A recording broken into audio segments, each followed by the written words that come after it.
কথা সত্য, পাপ বাপকেও ছাড়ে না। ২০১৮ সালের নির্বাচন পুরো বাংলাদেশের মানুষ জানতো যেটা একটা চুরির নির্বাচন হয়েছে, এটা একটা প্রহসনের নির্বাচন হয়েছে। এখানে ভোট চুপি কারচুপি যত অনিয়ম আছে সব কিছু দিয়ে পরিপূর্ণ ছিল। আর এই যে নুরুল হুদা, ঠিক আছে, তখনকার নির্বাচন কমিশনার ছিল, নির্বাচন কমিশনের প্রধান ছিলেন, তিনি আজকে সেই দায় স্বীকার করেছেন। কিন্তু ২০১৮ সালে তিনি কিন্তু জোর গলায় বলেছেন এই নির্বাচন হয়েছে সব থেকে ভালো নির্বাচন, এর থেকে ভালো নির্বাচন হতেই পারে না। এই নির্বাচনে ভোট কারচুপি তো কি দূরের কথা, বিশ্বে এরকম কোনো দেশের নির্বাচন ব্যবস্থাই নেই। উন্নত রাষ্ট্র আমেরিকা তার সাথে তুলনা করছিল, আমেরিকারও এত সুন্দর ভোটের সিস্টেম নেই যেই সিস্টেম বাংলাদেশে আছে। একটা নির্বাচনের এলাকায় 15 মিনিটের মধ্যে আমরা রেজাল্ট দিয়ে দিতে পারি। সেই বড় বড় কথা কয়দিন আগে জুতোর বাড়ি খেয়েছে। যাই হোক, এবার তার মান সম্মান সম্মানহানি হয়েছে। আর আজকের 8 দিনের গতকালকের হলো গিয়ে 8 দিনের রিমান্ড মঞ্জুর হয় তার 2 দফায়। আর সেই রিমান্ডের ভয়ে, রিমান্ডে তো কঠিন কেলানি খাবে, ব্যাপারটা সবারই রিমান্ডে একটা ভয় থাকে কেলানি খাওয়ার, ঠিক আছে।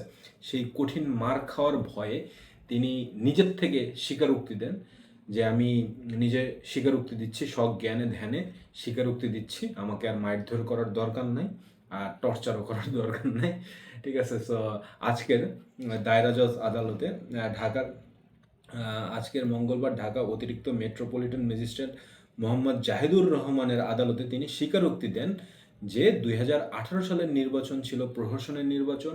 এখানে কারচুপি, ভোট ডাকাতি, যা বলেন না কেন সব কিছু দিয়ে ছিল পরিপূর্ণ।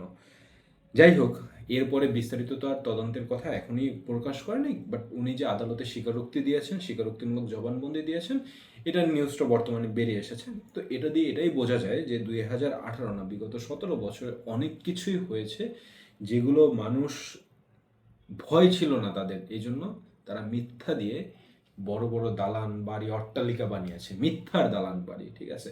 আর এখন সেগুলো যখন সাধারণ জনগণ ধরে রাস্তায় কেলানো দিচ্ছে, জুতা পিটা করতেছে বা অপমান করতেছে, সম্মানহানি করতেছে, তখন নিজেরা ভয়ের থেকেই নিজেদের সেই সৎ ন্যাক দিল বেরিয়ে আসতেছে, যেখান থেকে তারা বলতেছে যে ২০১৮ সালের নির্বাচন প্রহসনের নির্বাচন ছিল। কয়েকদিন পরে দেখবেন যে দ্বিতীয় আরেকজন প্রধান নির্বাচন কমিশনার ধরা পড়েছেন, তিনিও একই স্বীকারোক্তি দিবেন, তিনিও সৎ স্বীকারোক্তি দিবেন। তিনিও তো বলেছিলেন আমি তো ঘুমাইতেছিলাম, এই জন্য হঠাৎ করে কেমনে কি ভোটের রেশু বাইরে গেছে আমি তো আসলে বলতে পারতেছি না, ঘুমেছিলাম, ঠিক আছে। সো ঘুম তারও ভাঙবে, মাইরের ভয়ে রিমান্ডে গেলে মাইরের ভয়ে তারও ঘুম ভাঙবে। তিনিও সৎ স্বীকারোক্তি দিবেন যে ২০২২ সালের নির্বাচন হলে গিয়ে ভরপুর কারচুপি হয়েছে, ঠিক আছে। সো যাই হোক, আপনারা এতটুকু শিওর থাকেন বর্তমানের যে নির্বাচন হচ্ছে সেটা যতটুক সম্ভব আগের নির্বাচন, যারা আমাদের জেনারেশন ছিল, আমাদের জেনারেশন কিন্তু আমি নিজেও কিন্তু ভোট দিতে পারিনি কখনো, ঠিক আছে। আমাদের জেনারেশন যে ভোটটা দিবে আমরা আশা করি সুষ্ঠু, ন্যায় এবং নিষ্ঠার সাথে ভোট দিতে পারি, যেন ভোট কেন্দ্রে গিয়ে সেই ব্যবস্থা বর্তমান সরকারের কাছ থেকে আমরা আশা করি।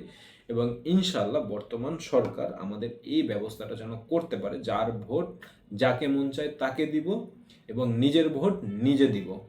এই দাবিতে আমরা আজকের ভিডিওটা শেষ করলাম। যদি আমার কথা ভালো লাগে আমার চ্যানেলটা লাইক অ্যান্ড সাবস্ক্রাইব করবেন, পাশাপাশি যদি খুব বেশি ভালো লেগে থাকে তাহলে ভিডিওটা শেয়ার করবেন। ইনশাল্লাহ পরবর্তী ভিডিওতে দেখা হচ্ছে। আল্লাহ হাফেজ।